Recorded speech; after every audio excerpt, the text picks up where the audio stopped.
I had radiotherapy at the age of 6, which is very young, and we were going to have one of the medical team members come and have a chat with my class and explain why I'd been off school so much, why I was tired and why I may look a bit poorly.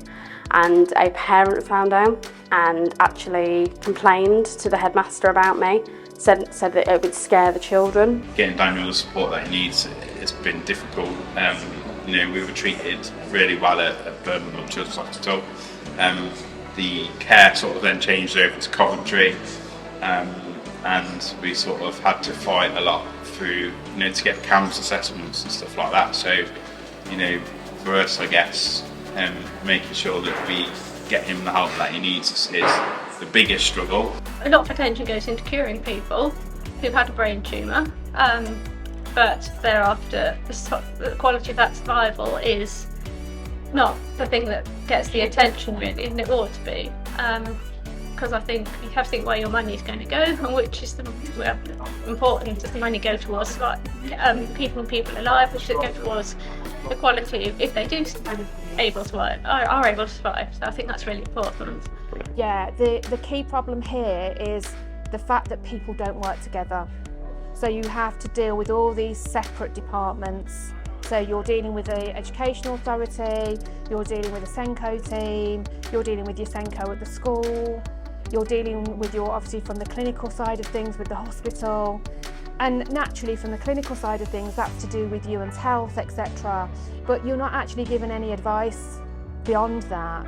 So I've met a parent today, for example, that's never even heard of the words EHCP. At diagnosis, the treatment is absolutely brilliant.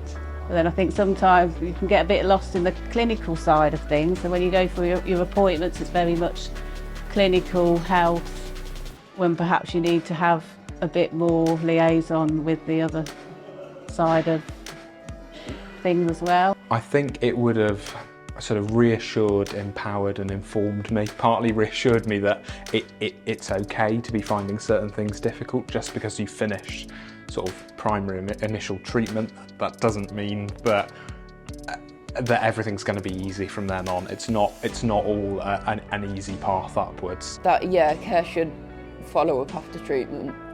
I think for me, especially educationally, we need more specialists helping with our EHCP and where I want to go in the future, how I want to go about doing it. I think for other people as well, chemo is a really long process, and that I had a while of emotional support as well, which I think is also very good. Groups of people who have been diagnosed as well is a good idea.